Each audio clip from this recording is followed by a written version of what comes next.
Hi there. This is cut number 2. This is Bijou Juju. I'm Steve. This is Mickey, and we are going to do a wrap up of the RTR and a little trick on keeping warm. And my wife has really not had anything to drink today, even though she acts a bit like it. Um, It seems kind of weird to be complaining about the temperature here. When we left Michigan, it was 3 degrees, snowing, and we had icicles hanging off the front of our rig. And this morning when I woke up, it was in the mid-30s, and no snow though. no snow, mid-30s, and it's now in the very low 60s. Barely 60. It would be much better if the wind would stop blowing, but the wind is really blowing pretty strong, and it is like ice. So we woke up this morning, and we had made pancakes the other day, but we didn't eat them all, and we froze some of them, put them in the fridge, and we dug those out, and we lit the oven, and we heated up our pancakes, and that really helped to warm things up. And then we decided to make cookies. And I'll show you a clip of the cookies, and you can see the cookies. Well, here's a little tip. We are still in Quartzsite, and it is about 45 degrees outside, and it's cold. And since we're not plugged in, so we can't run our furnace because it would just tear the battery right down, we're making cookies. Now, my wife can't have gluten, and so these are gluten-free cookies that our famous daughter-in-law, Sarah Thomas, made us. Chocolate chip gluten-free cookies is a thing.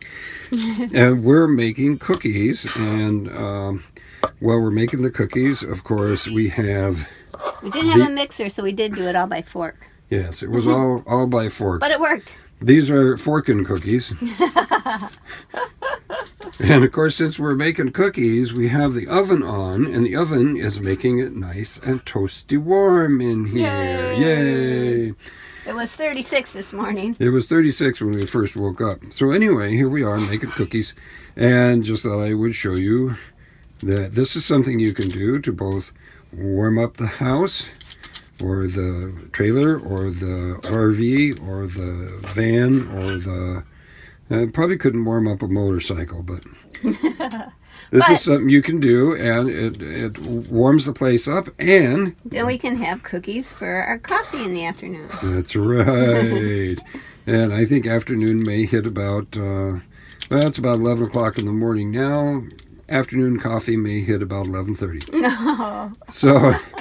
Here you are, just a simple little idea that you can do, and so there you are. The cookies, and thanks to my daughter-in-law for both. They are excellent, and I could have had one if I wasn't talking to you, but my wife said if you do, the chocolate chip, and you have big chocolate thing on your doof, and you, so I couldn't do it. Crumbs in his beard. Yeah, crumbs in the beard. So anyway, that really helped. And if you're out here camping out in someplace where it's cold, doing some cooking or baking not only gives you a full tummy, but it warms things up. Now, well, we have LP gas, so if you have a different kind of oven, then you can't, of course. Well, yeah, starting up the microwave isn't going to heat up a whole lot now. No. Or a convection oven, or whatever. What the other person have? Yeah, convection. Okay. Anyway, that's our little hint. Make cookies in the morning and eat them all, and then your stomach will be full and you'll be warm and happy. RTR. Yesterday, well, I don't know, I guess today basically is the last day of the RTR, right, but yesterday was the wind down. Was the ending. Today big finale. Today is just clean up, and a lot of people are taking off leaving. My impressions of the RTR, we learned a lot. I learned a lot. The seminars were good, but I think I learned as much, and this is common, I think, to most things that you go to. I learned as much from other people that I met and talked to, and they showed me their rigs and showed me what they did to make them more livable and all of that. And I liked that, and I learned quite a bit. Even this morning, we stopped a guy on the road and looked at his rig, and it was amazing. And he did some stuff that I would like to do. So, what year was his? 69, a 69 Class A. It was absolutely beautiful. It looked like a toy fan thing. It was the way it was all rounded and stuff. And yeah, it was just pretty paint job. Gorgeous. Anyhow, it was the RTR was a time of meeting other people and seeing how they do this nomadic lifestyle thing, and learning some things from them and from the seminars. For me, it was a bit large. There was somewhere between 3,000 and 4,000 people here. I think you said that last time. And I did, and that's a lot of people. But still, it was fun. Yeah. We were in the noisy music section, and except for one night, which was last Friday night, I think it was, it really has not been noisy at all. I think Mick and I practicing our stuff was probably as noisy as anybody. So, I didn't think it was bad at all. And they said generators, over here. Well, could you hear generators? Well, yeah, sometimes, but they weren't terrible, and it just wasn't a big deal.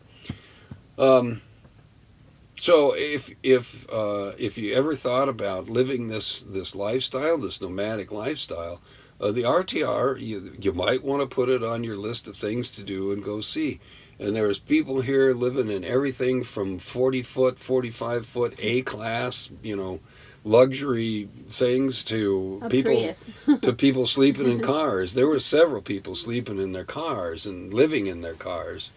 So as our society moves forward in this day and age, and more people are finding themselves in situations that are less than wonderful, this might be an option. I don't know. So you got things to say about what you thought about RTR from a woman's perspective? They had a big women's part.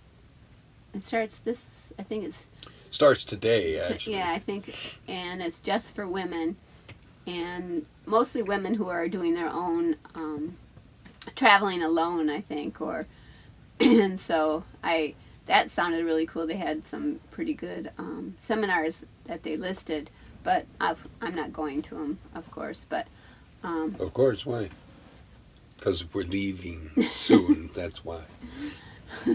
And anyway, so yeah, it was fun. I'm not sure I would come again unless I was in the area, though. Yeah, I agree. We learned a lot of stuff, but we also didn't. Well, we've been doing this for a little while, so Very little, some of it we already knew. Would I drive the 2,000 miles or whatever it was out here to do it again? If that was my sole purpose for driving 2,000 miles, maybe not. But you can't beat the desert for warmer climate than back east, and if I were in the area, I certainly would attend again. And again, if this is something you're thinking about either by choice or by circumstance, then I think it would probably be a good thing to do. Yeah, because you would learn a lot. Especially if you are just new to it, you would learn a lot. Right, because you learned how to hook up solar. You learned how to, what they do for cleanliness and different people, and how to take care of your trash and that kind just stuff you need to know to live every day that we take for granted in normal life. Well, and I think some of it too you learn conservation too, right? Because you're not hooked up to anything here. There's no water, there's no sewer, there's no electricity. There's nothing like that, and so you learned how to conserve, how to do wash things. Dishes in just a little bit of water, and rinse in with just a little bit of water, and make sure they're clean. How to take a bath in a little bit of water, tiny little bit of water. So those things are all good. So anyway, that's our impressions of the RTR, and I think if you're new to this, it would be a great thing to do. Give it a shot. So anyway, that's it for this video, and thank you for watching. And we ask that you follow us on YouTube at Bijou Juju, and I'll put the link on. And we're on Instagram and Facebook. I don't know. We're a whole bunch of places, and some we probably shouldn't be. So anyway. Like this video, subscribe to this video, and we will see you later.